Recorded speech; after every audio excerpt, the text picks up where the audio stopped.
It's 2023 edition of InvestTalk, and we have a special guest with us today. Luke Guerrero is back. Thanks for being with us, Luke. Thanks for having me, Justin, and for calling me special. There you go. Well, you are special. We're all special. Everyone's special in their own way. And I'm Justin Klein. I'm here to make this a special show. And every day should be a blessing, an opportunity for us to go over the actionable material that is important for you and give you data and perspective developed with over 20 plus years of investment experience. And we're going to talk about the market performance. We're going to run down some show topics, but right after we answer our first caller question now. Hey, Stephen, Justin. I was looking to get some gold exposure. I wanted to see if you guys could touch on a company you guys talked about in a previous episode. It's called Agnico Eagle Mines Limited, ticker's AEM. I was just looking to see if this is something that I should be looking at or keep on my watch list. Looking forward to your answer on the show, and thanks as always. All right, this is Agnico Eagle, and we actually own this for our client. So obviously we like it. Probably one of our favorite gold miners out there. They bought Kirkland Lake a couple years back.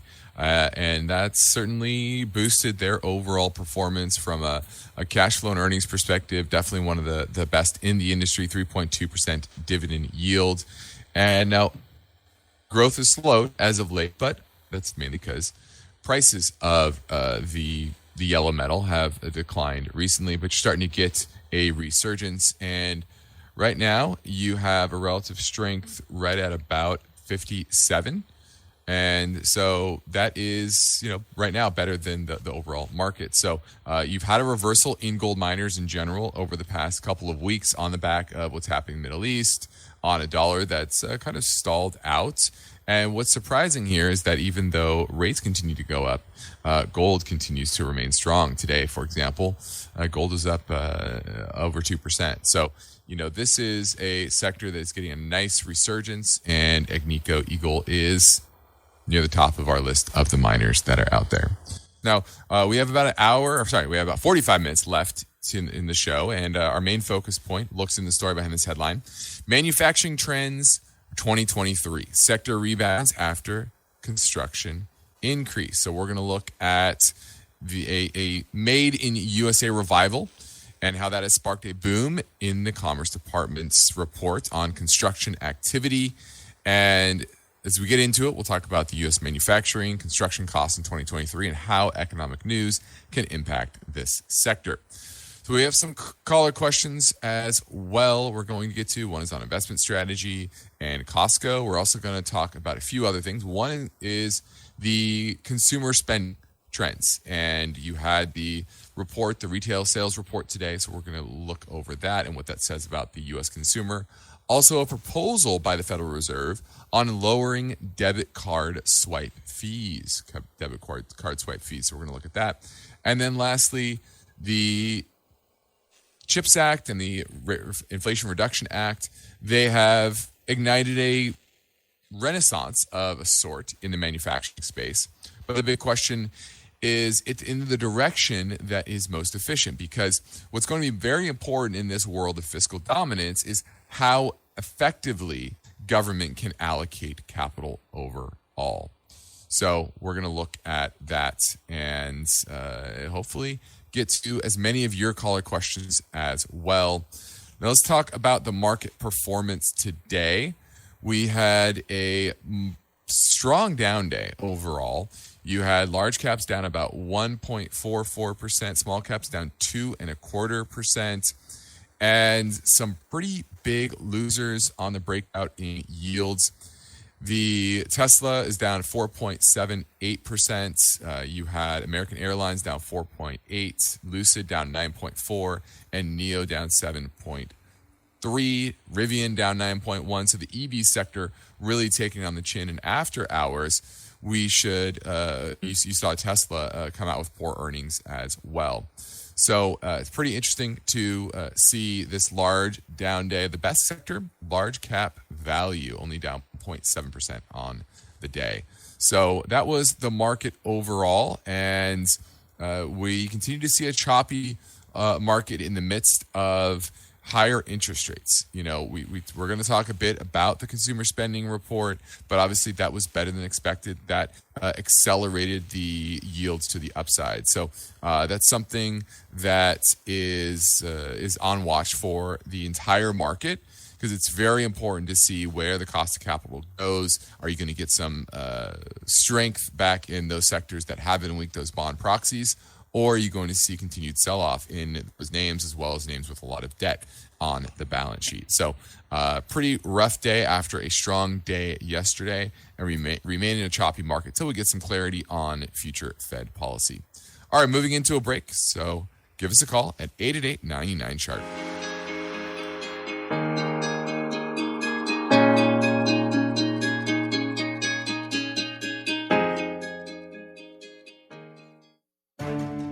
Get ready for the next InvestTalk Wealth Webinar. Profit amidst chaos. Strategic investing in a recession. The Wealth Webinar will be presented online and free of charge, but you have to register in advance to reserve your spot. Which sectors tend to soar and which plummet during economic downturns? With the right strategies, you can safeguard your investments and also seize unique opportunities. So join InvestTalk hosts Justin Klein and Luke Guerrero of KPP Financial as they take you through the maze of mysteries involved with investing in times of recession. Tell your friends about the next InvestTalk Wealth Webinar. It's happening live, online, and free Thursday, November 9th from 1 to 2 p.m. Pacific Time. Go to investtalk.com and register now.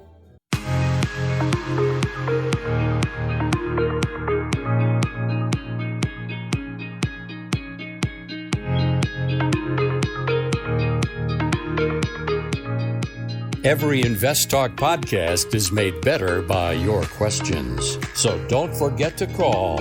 And if you've never called, Justin and Steve are waiting now for your finance and investment questions. InvestTalk, 888-99-CHART.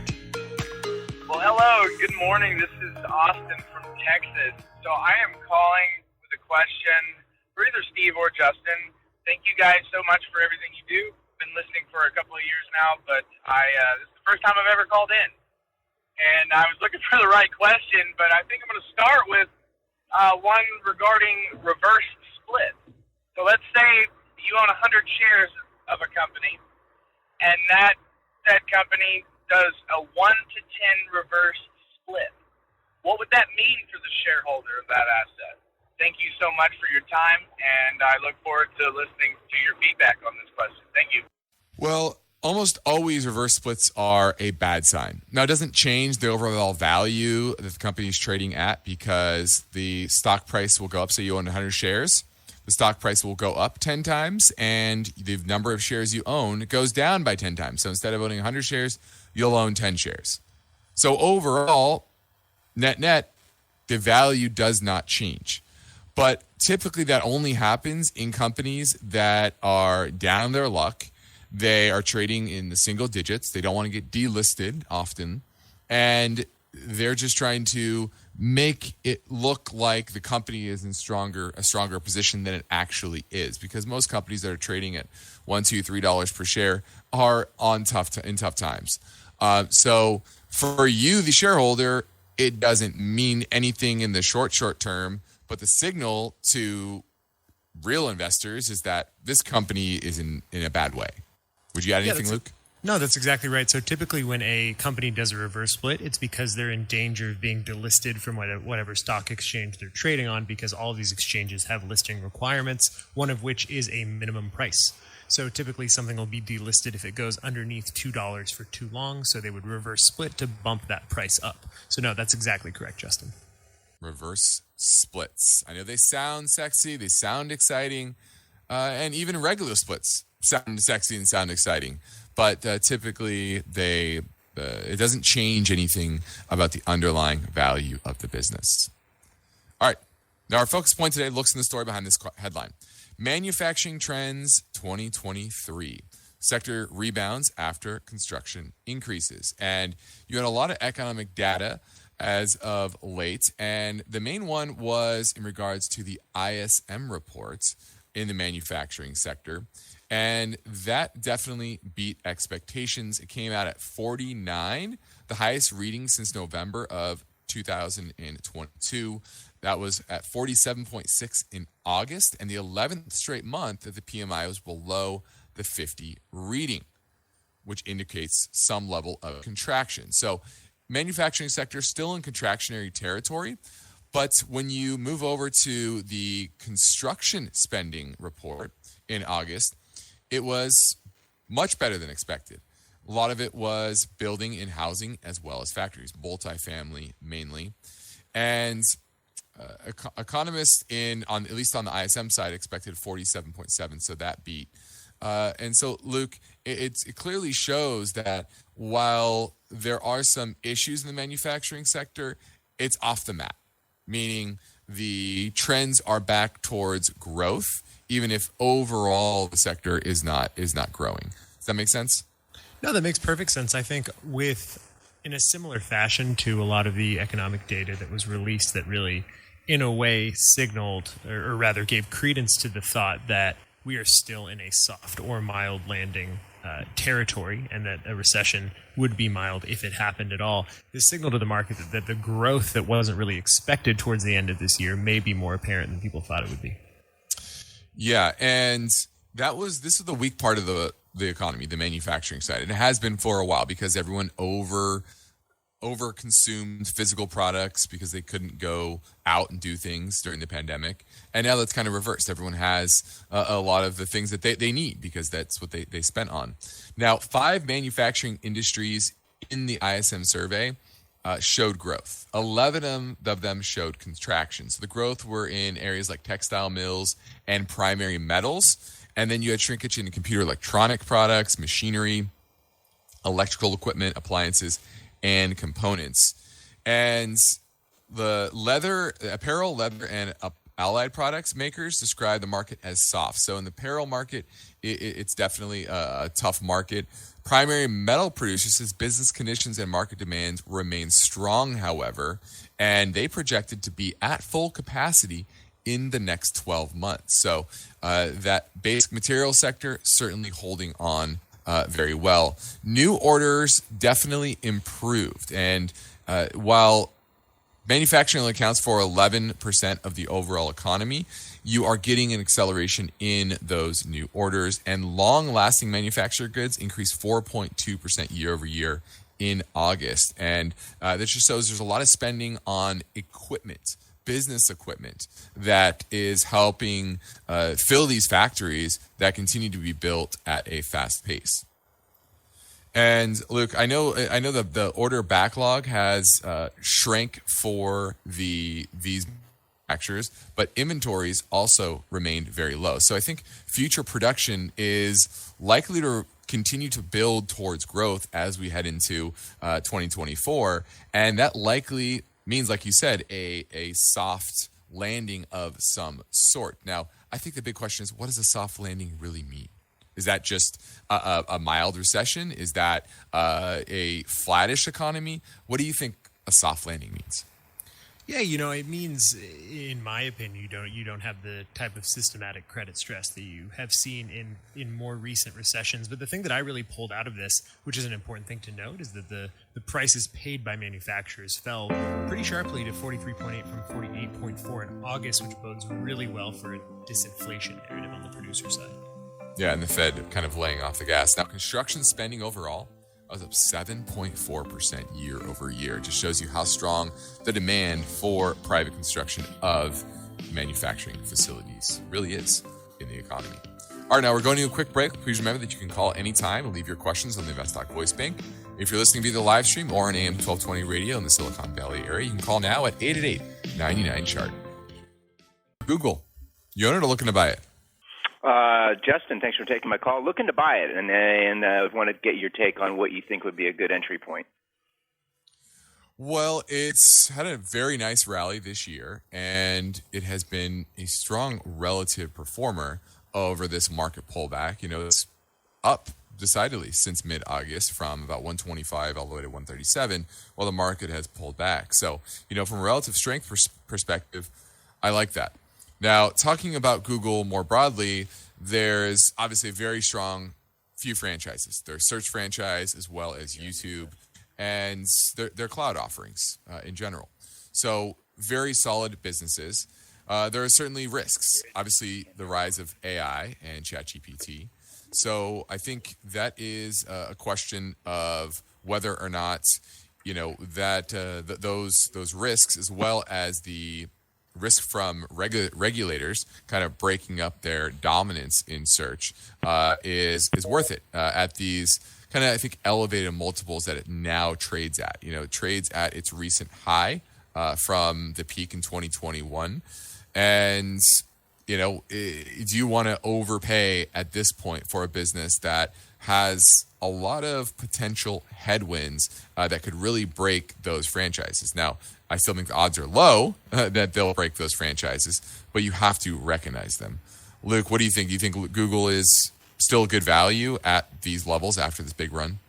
I think Google is a unique situation amongst tech companies in that its allocation to how much cash it has and the benefit of that in a high interest rate environment is something that kind of protects it from where some of those growth businesses would falter. But I do agree with you that there are some potential risks on the horizon, mostly being that so much of their revenue comes from advertising.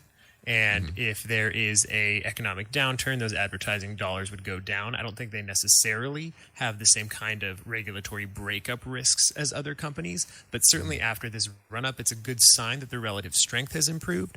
But I wouldn't try and catch anything when it's on the rise. I'd wait for it to level off a little bit and figure out where it is. It seems to me to be in the price discovery phase. Yeah, the next support level, it is into major resistance right here around the 143 level. Now it's at 138 at the close today. And on a pullback into kind of the 120 level, that's an area that I think I might pick it up. 120, around 120. So that would make it sufficiently undervalued for me and into support, but it's overbought right now and into major resistance. All right, thank you for the call. Let's talk about the consumer. And you just had the retail sales report yesterday, and it showed that spending at stores, online, and at restaurants rose stronger than expected to 0.7% in the month of September from a month earlier. And this is obviously going to put pressure on the Fed to continue to raise interest rates. Now, it's pretty clear they're not going to do that in the upcoming meeting on November 1st. However, it still leaves room for a hike in December or January. But what's interesting is that Richmond Fed President Tom Barker yesterday said that September hiring and spending increases are at odds with anecdotal evidence from business executives and corporate earnings that point to cooling demand. So, Luke, is this the first sign that the Fed is starting to signal to the market that, despite the strong economic data, we're seeing some things behind the scenes that are giving us pause at raising again? Yeah, I think it continues in the line of the Fed kind of softening their language, right? So they mentioned that earlier that the market is doing a lot of the heavy lifting, which is going to allow them to potentially not raise rates down the line. But I also want to point out that I would trust more the future hiring practices of companies rather than a historical retail sales number, lagging versus leading indicators. So I think that eventually at some point, given that the consumers' savings are being depleted, their spending power has to be diminished as well. But I think we should also concentrate primarily on where that spending is coming from. And a lot of that spending is coming from the kind of the upper tax brackets, the upper income levels spending on services, and you've seen goods spending fall a little bit. Yeah, and the Fed President Tom Barker also said that he's seeing lower income consumers and lower income consumers pulling back and middle income consumers trading down. So it's showing you that pent-up savings is starting to really wane, and those consumers are pulling back in a big way, despite the fact that most economists see the GDP in the third quarter being up about 4% on an annualized basis. That's pretty high. But what you see is that, like you said, it's more of the high end consumer, and I think as long as the job market holds together relatively well, you'll continue to see that. But how much is the Fed going to balance these strong numbers from the high end of the consumer versus a broad slowdown from the mid and lower end consumer? So I think that'll be interesting. And what also will be interesting is the jobs numbers entering early next year. A lot of economists are saying that they see hiring slowing sharply early next year, and that would potentially precipitate a mild recession. Now, the savings rate did tick down to 3.9% in August, down from a peak of 32% during the pandemic and over 5% earlier this year. Delinquencies are on the rise, and for the first time, credit card and auto loan balance delinquencies are above 2019 levels. So it's showing you that it's not just a reversion to the mean anymore. You're starting to get actually levels that are somewhat recessionary. Okay. All right. We're heading to a break. Ready for your questions right now at 888-99-CHART. If you've been wanting to learn a new language because you have an upcoming international trip, or you want to develop a stronger connection with your family heritage, or maybe picking up a second language could make you a more competitive job applicant, then Rosetta Stone is for you. Rosetta Stone is the world's most trusted language learning program. Rosetta Stone teaches through immersion instead of memorizing and drilling vocabulary words. You learn by matching audio from native speakers to visuals, reading stories, participating in dialogues, and other practical language skills. Rosetta Stone can fast-track your ability to communicate fluently in your choice of 25 languages. Rosetta Stone has a built-in, patented speech recognition engine called True Accent. So, as you practice speaking, you'll get feedback on how well you are pronouncing words. Rosetta Stone can be used on desktop or as an app, or you can download lessons for offline use. Rosetta Stone helps you tap into your brain's innate ability to learn language and gets you comfortable with communication in real life. In fact, with millions of users, Rosetta Stone has helped all types of language learners reach their goals. Now, for a very limited time, InvestTalk listeners can get Rosetta Stone's lifetime membership for 40% off. That's 40% off. And you get unlimited access to 25 language courses for the rest of your life. Redeem your 40% off at rosettastone.com/today.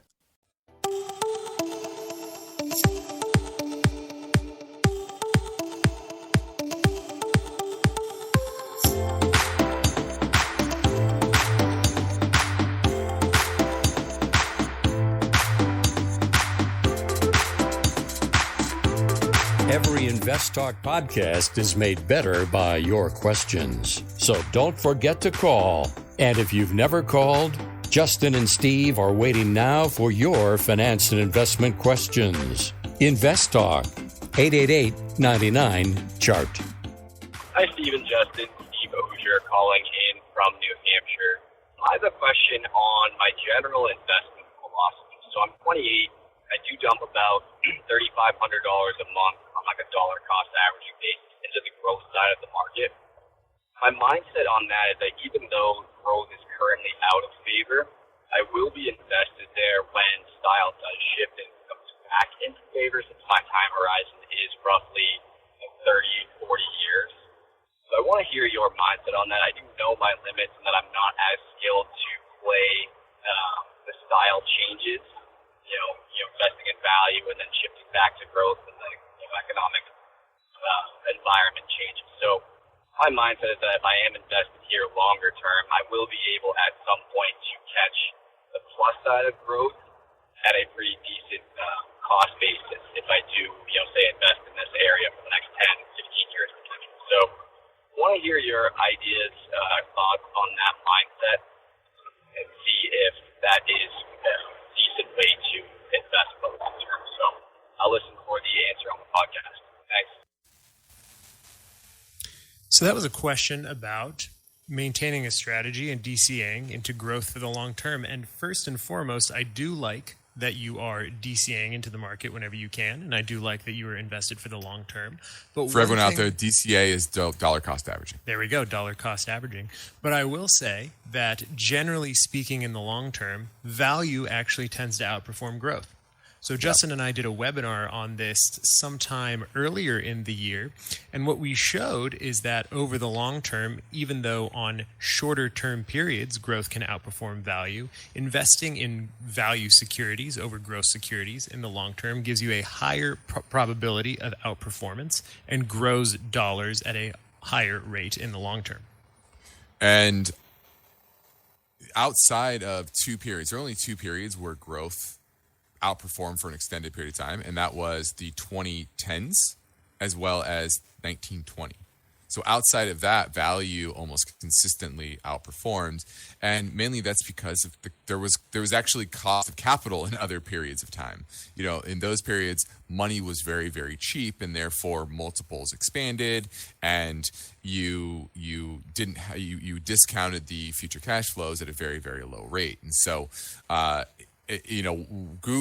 growth stocks can have much better upside individually, but as an aggregate whole, the vast majority of them, they underperform because you're buying them at high multiples. They tend to never get to levels where the return on assets, return on equities overtake their cost of capital, meaning their cost of debt and cost of equity, which tends to be somewhere in the 10% level. So you want companies that are earning well in excess of that. And so while many growth companies can get there, the Googles and the Apples of the world today do, but they are the exception to the rule as opposed to the rule. A lot of people look at those names and think, oh, I want to be invested in the next one.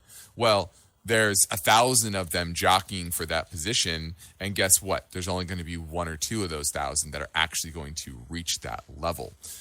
So if you want to DCA into anything, I would say you want to be DCAing into the value side of the market.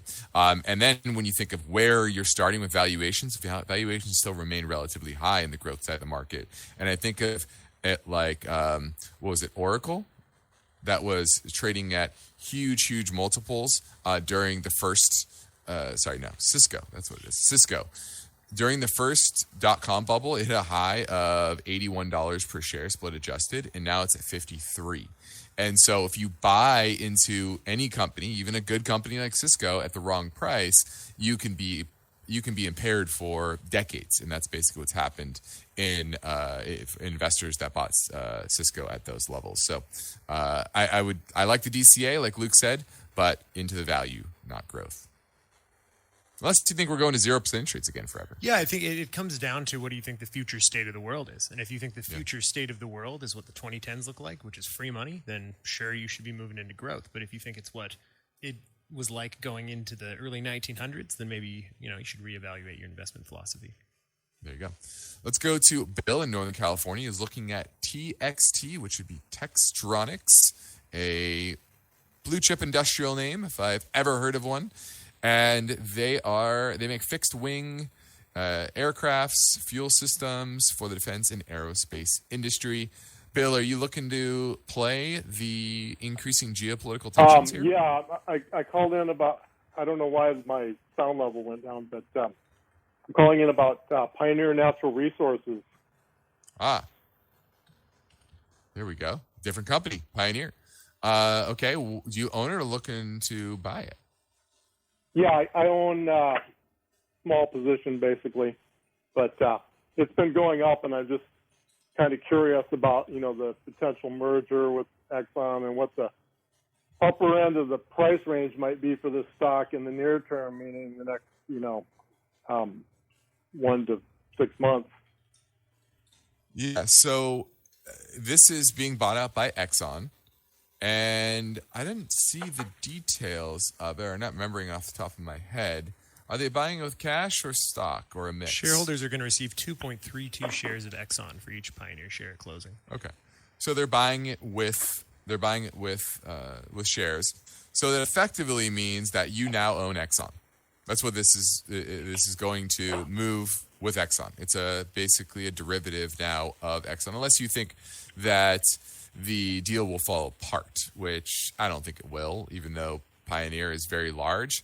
Exxon is much, much larger. So it's likely going to be able to handle this purchase It's a $60 billion market cap versus Exxon's $452 billion market cap. So, do you want to own Exxon, a diversified name in the energy space, as opposed to a pure E&P name?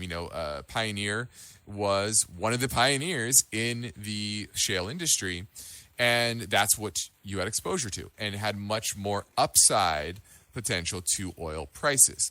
Now it's going to be a steadier business, a more diversified business. Question is, which one do you want, Bill? Oh, yeah, I think we lost Bill. Luke, how would you think about this merger that is one of the largest we've seen in this industry in history? Well, you're exactly right in that when you evaluate names that are going to be bought, it's essentially a decision between whether or not you think the deal is going to go through or not. And if you think the deal is going to go through, which should really be the only reason you long a company that has a price pop. So when a company is being purchased and it has this price pop after the announcement, it's because the market believes it's going to happen. And so when it approaches deal terms, it means the market thinks it's going to happen. So if you think it's going to happen and you're longing it, then your maximum price is essentially the ratio of shares you'd get in this case to Exxon. So your upper bound, to answer your question, is Exxon's upper bound right now. Now, if it doesn't go through, what you're going to see is a price drop off. So that's typically what you should expect in cash mergers, or in this case, share mergers, is going to be whatever the deal term says, that's what your price is going to be if you believe that it's going through. Yeah, and how if you were him, would you want Exxon, or would you sell this name for something that is more of a pure play E&P name like Pioneer is? I think there's a lot to consider. I think taxes matter. How long has he been holding it? Is it a short-term gain? Is it a long-term gain? Is it potentially a short-term or long-term loss if he bought it after this merger pop? But personally, I think Exxon is an excellent name to be exposed to. And if you want that exposure, then you should just hold on to it until you get those shares. Yeah, I agree with that. It really depends on your exposure that you need. Are you looking for the dividend and a steady play in the energy space, or are you looking for the most upside? Exxon's not going to give you the most upside. No. Because it has downstream assets, and it's in a lot of ways it's vertically integrated. Whereas if you buy a pure play exploration and production company, and oil prices go from around $90 per barrel now to $110, the pure plays are going to go up much more because they have operating leverage, much higher operating leverage than Exxon. So that's the question you have to ask yourself, and then you'll have your answer. All right, let's make it 3 in a row here on InvestTalk, 888-99-CHART. Hello, Justin and Steve. Long-time listener. Learned a great deal from your show. My question is today, I'm interested in purchasing an ETF, buying into it. The symbol is V as in Victor, G as in good, T as in Tom. It is a Vanguard informational technology ETF. And I know that we discussed that these sectors have gotten beaten up quite a bit. Is this a good time to get in? It is or it isn't, but maybe you can give us a little guidance on that. Thank you very much, and I'll be listening for it on the podcast. All right, this is the Vanguard Information Technology ETF, and basically you'd be doubling down, actually quadrupling down on the exposure in technology from the overall S&P. This is 100% in the technology space. 21% of this is Apple. 17% of it is Microsoft. Then you have NVIDIA, Broadcom, Adobe, Cisco, Salesforce, Accenture, Oracle, and AMD as the top 10 holdings. So this would be clearly in the large cap growth space, which we said many times is not the greatest place to be. Now, to Luke's point before about Google, is a lot of these names have a lot of cash in their balance sheet, which means they are benefiting from higher interest rates because they're earning more income from that cash. But you also have names like NVIDIA that are trading at egregious multiples. So not my favorite way to not my favorite sector to gain an exposure to, especially if you already have a lot of index funds. I'd be looking elsewhere with harder assets. But some of the names I like, Apple, we obviously like. Cisco, we like. Oracle's a good name. So there's some good names here. But broader exposure, I wouldn't be looking for broader exposure just to the sector in general. Would you, Luke? I agree with you. It's a market cap weighted fund, so it's just going to look at U.S. tech companies and weight it based on market cap, which, like you said, is going to give you exposure to those names that are also driving the S&P 500. So it depends on how the rest of your money is allocated, but certainly in this time with the latent effects of interest rates not hitting, which would adversely affect tech companies more than other types of companies, it might not be the right time to get increased exposure to this sector. Yeah, especially after this run this year. It's been one of the best performers after last year being one of the worst performers. And to your point, a lot depends on the rest of your portfolio. If you have zero tech exposure, then and you want to bring your tech exposure up to 5-8% of your overall portfolio, I think that's fine. So it really depends. So I would encourage you to actually go over to our website and schedule a portfolio review, and we can kind of look at all of your positions, understand what your risk is, whether you're taking too much risk, not enough risk, what are your goals, what are your sector weightings, what are your style factors? Are you leaning on the value side of the market or the growth side of the market? These are the things that we do on our portfolio reviews, and that's what's necessary here. When you're looking at a particular sector ETF, it's how much exposure do you have broadly to the various sectors, and are you in balance? All right, thanks for the call. Now let's talk a bit about swipe fees, and this is something that was part of the 2010 Dodd-Frank Act, and it was called the Durbin Amendment. Dick Durbin was a senator. Didn't he pass away? Did he pass away? I think so. I'm not sure. But anyway, what it did, it allowed the Fed to put a cap on merchant swipe fees in the debit card world. And they did this back in 2011, soon after that was passed. And they set it at 21 cents plus 0.05% per transaction. But the Fed is allowed to lower this cap if it determines the cost of processing these debit cards are declining. And recently it's said that it's declining. And so they've announced a meeting next week to vote on a proposal about revising this fee cap and lowering the cap overall. So this is going to hurt those banks that receive this fee. And look, it kind of adds insult to injury in a year where banking just hasn't been very good to be in. Yeah, this is an unfortunate year for banks. It's an unfortunate year for regional banks. It's an unfortunate year for all sorts of banks. And that's because a lot of the value of the things they have on their book, those safe assets that they're supposed to allocate to, has gone down. Now, those are just paper losses right now, right? Unless you have a run on a bank like some of these regional banks had, you don't actually recognize those losses. But overall, this is just another area where you would expect bank margins to shrink.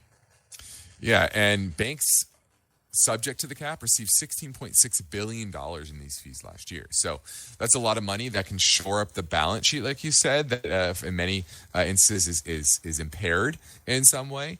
And so another shot across the bow. Now, networks like Visa and MasterCard, they set interchange fees on things like credit cards. And so there was a lot of power taken away from them when this was passed. So they still remain in power of the credit cards.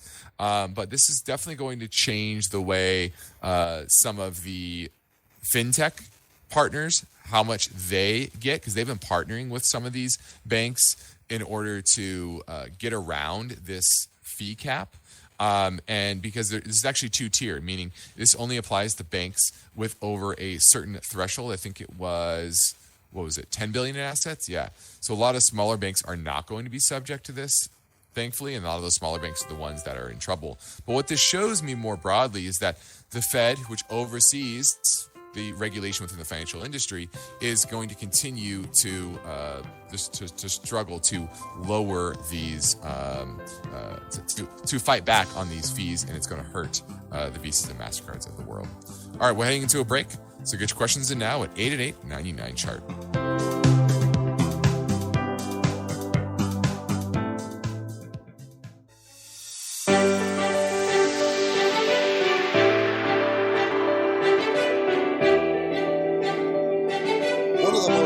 Things I do each weekday is host the InvestTalk podcast. I truly enjoy helping investors, and I know that every question counts and every answer I provide will be unbiased. You, the caller, get to chart the course for each InvestTalk podcast. Call with your questions anytime, day or night, 888-99-CHART. Hi, Steve, Justin and Luke. It's Alex here from the UK. I was reading an article the other day and I wanted to get your opinion on it. It was talking about PE ratios when comparing European stocks to US stocks. It looks like historically European stocks always trade at a slightly lower PE ratio. However, more recently, that difference between US and EU stocks seems to have increased. The article was saying that between US and European stocks, there's now an increase of 13% discount on the European stocks. And if you compare that to UK stocks, where I am, that's now 20% difference. Now, is this a reflection on just the economic circumstances of the two areas? Or would you see that as an opportunity to be looking at European or UK stocks? Thank you very much, and I look forward to hearing on the show. Well, first I'll say P ratios, I think, are a fairly poor indicator of value within a particular part of the market. But Luke, what do you think garners that difference? Is it geopolitical stability? Is it the stronger dollar? What would you put if you were to put a finger on it, what would that difference be created by? I guess it would be differences in economic outlook. Mm-hmm. So if you take a look at how the U.S. is doing in terms of even where it was projected to be from a growth perspective before the pandemic, it's actually outperforming pre-pandemic projections in terms of economic growth. Yeah, I think you're right with the difference in the growth rates of each region, but also, what about balance sheets? You know, the